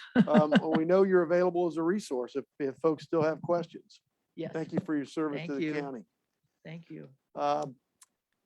County Manager Penny Post Oak Ferguson, I've left you a little bit of time. You indicated you weren't going to need much, so I'm keeping you to your word. we know, I put Penny last, Chair Surbaugh, because I knew she would always be available and I wanted to make sure you got in and we had any questions that wanted to be asked of you. So Penny, you started us out in the first meeting we had, and we wanted to have an opportunity for you to come back and share any additional thoughts you have and see if there are additional questions from the Charter Commission. Thank you. Can you hear me okay on this? Yes. Well, I was going to start by saying that you've already heard from me for over an hour and a half at the beginning. And since then, you've heard from a lot of staff from Johnson County. You've heard from the 7 elected commissioners, my bosses. You've heard from elected sheriff and DA and others. So you see why I'm really honored to serve as your county manager and very proud of our organization and what we've been able to accomplish. So I can be quick and say that I say that the charter works. The chairman put it very well earlier when he talked about the role of the policymakers and the Board of County Commissioners as outlined in the charter, and the county manager and staff that are the day-to-day to support their policy decisions. The system works, and I think it's evidenced, I've mentioned this before, by the community satisfaction survey. The AAA bond rating, which is the top rating in the country, the top 2% of all counties have that rating. We have many accomplishments and awards and trophies that highlight our best practice programs from so many of our 150 plus programs that we provide. So I don't see any changes that I would recommend. So I would just stand for questions. And I do have one clarification. Chairman Eilert was asked a question, if I may weigh in on the residency requirement. We do have at least 2 that I'm aware of, directors of our 30 that do not live in the county. It has not been a requirement, has not been an issue that I'm aware of since I've been working for the county for 11 years.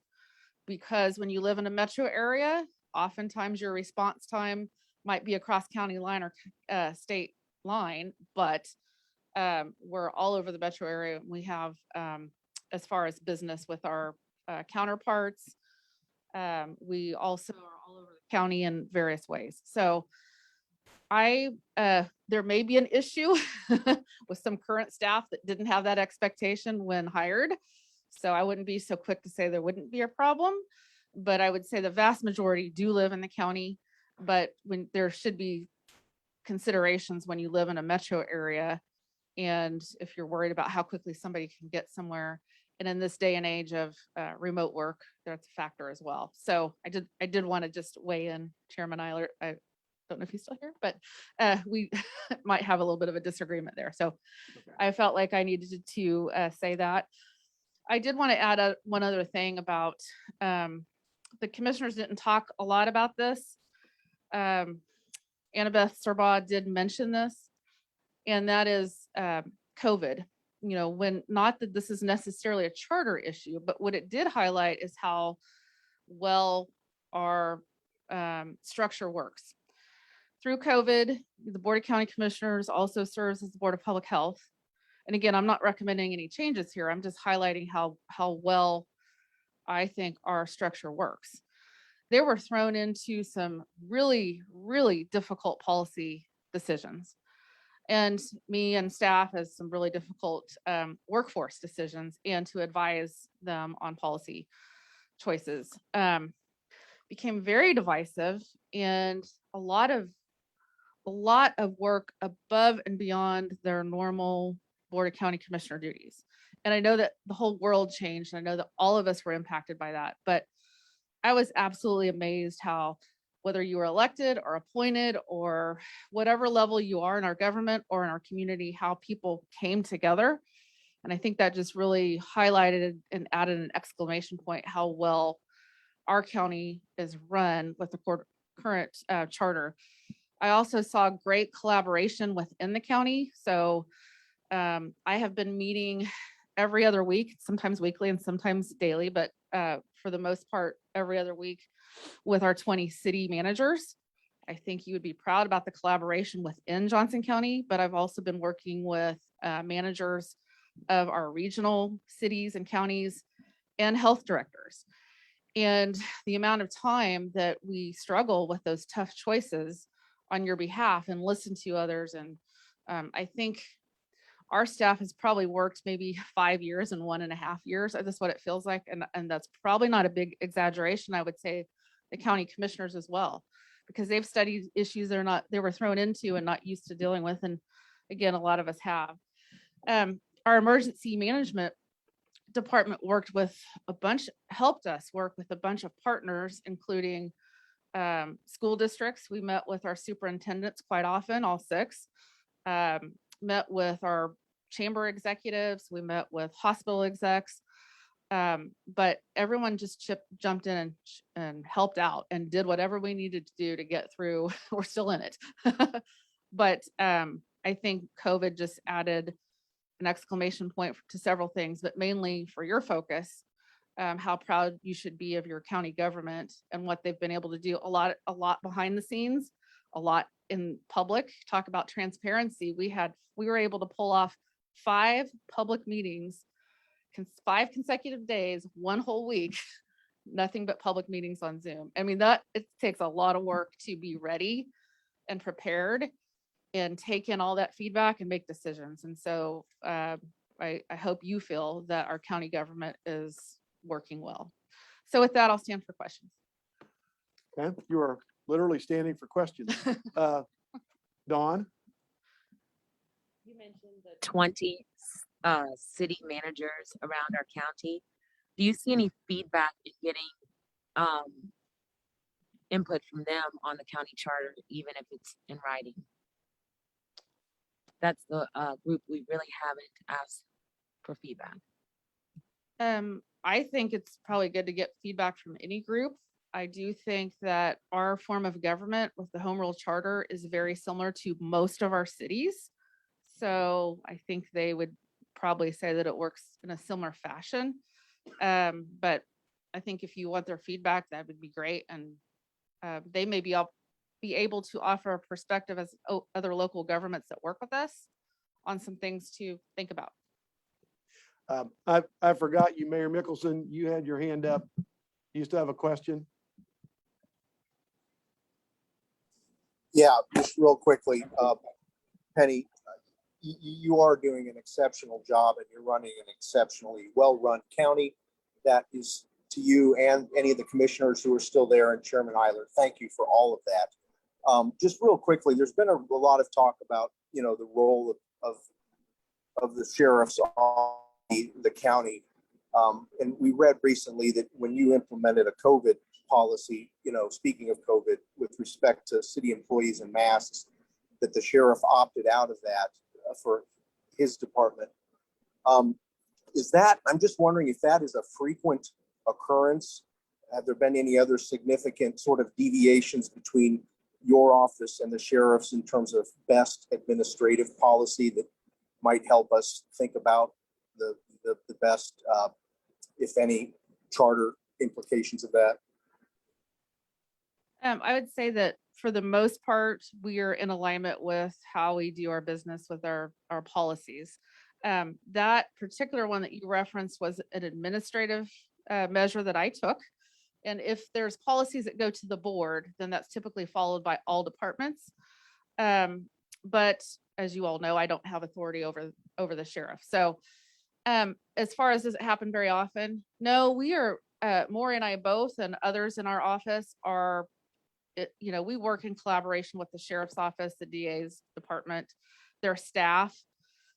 We work really well together overall. So I don't know if that answers your question, but I don't know if, I can't think of anything other significant, but I might be missing something.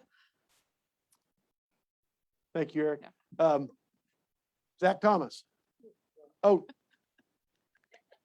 you had your hand up earlier. So Joy, go first, then Zach, and that'll be the last questions we have time for today.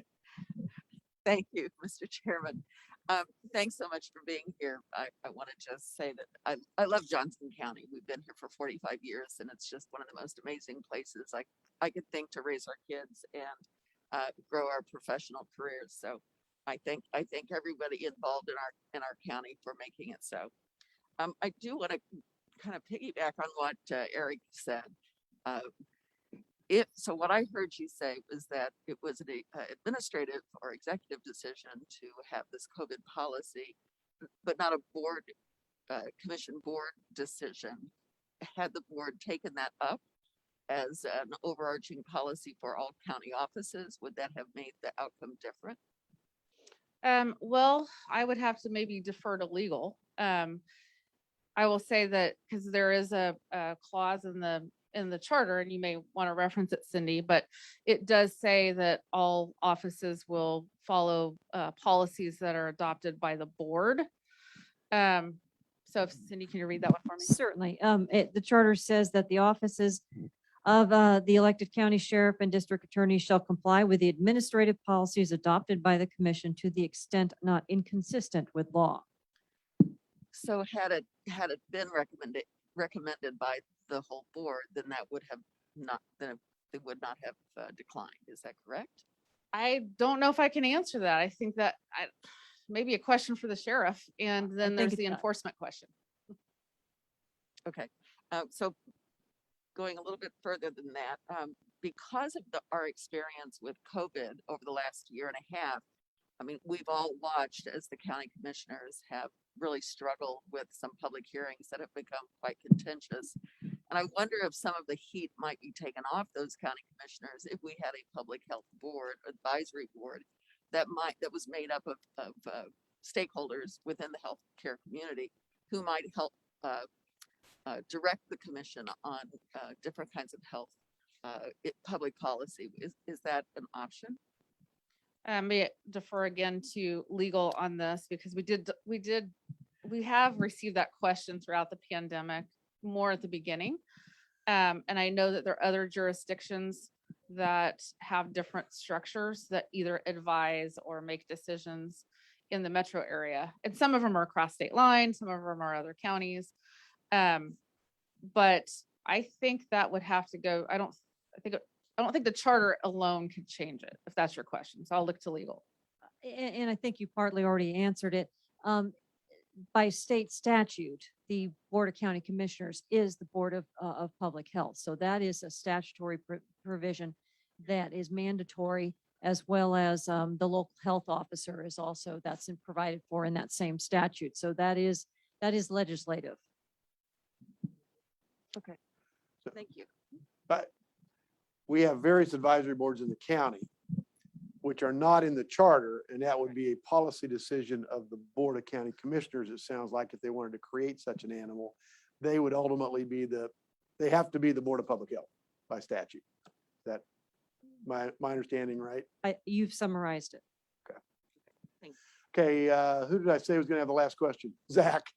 Chairman, thank you very much. I thought I saw a question here. I thought you covered pretty much everything that was submitted out there, but in light of the questioning going on about the sheriff and the DA, and knowing now what's going on at New Century with COVID and all that, would it have been more prudent, or would it be more beneficial for the board to function more efficiently if the sheriff had to report to the board directly, if we made him answerable to the Board of County Commissioners? Will that help you in any way?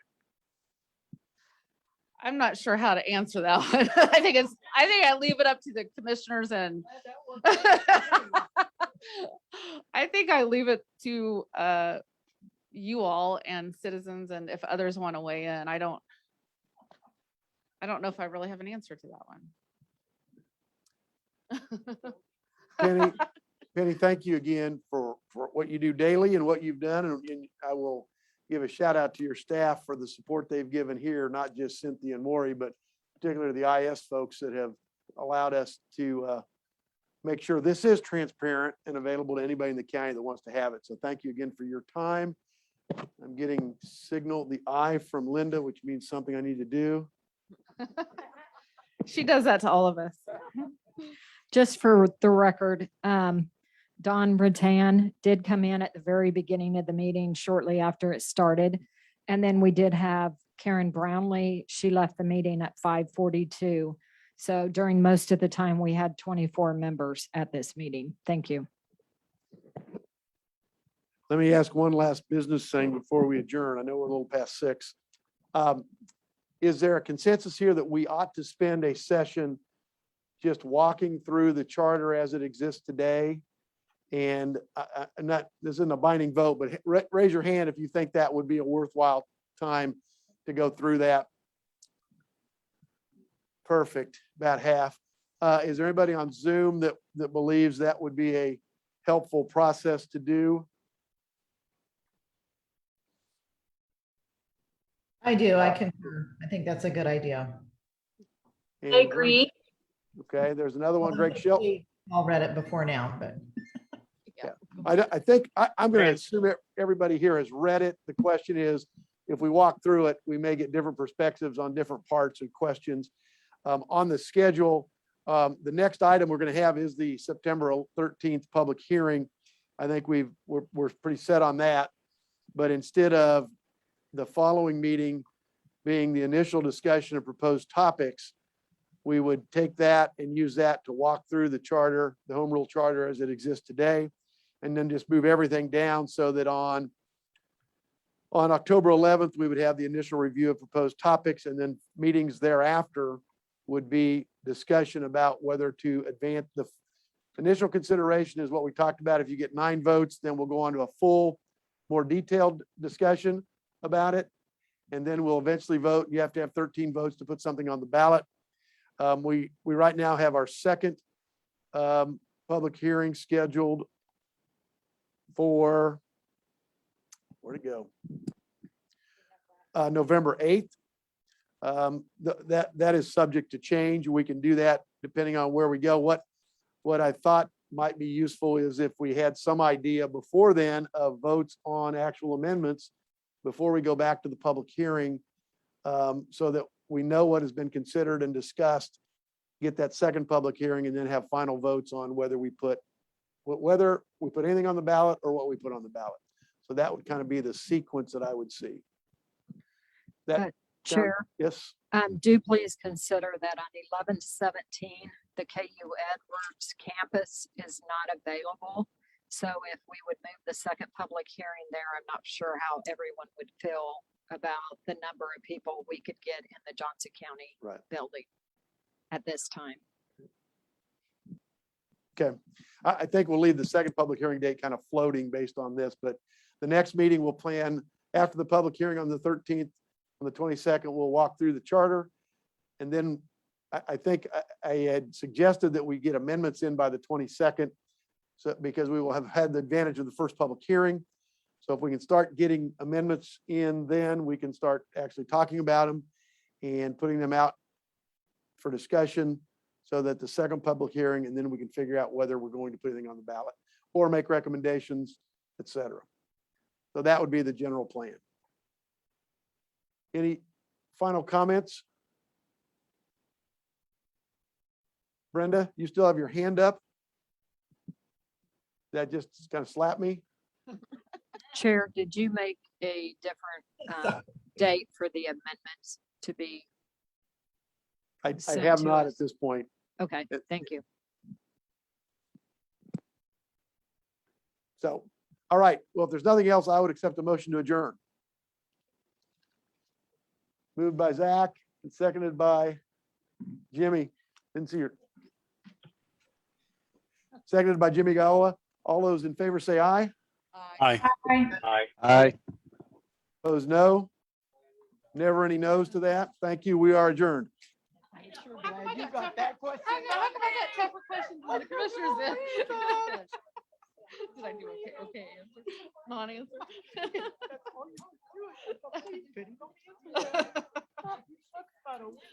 Mics are still on.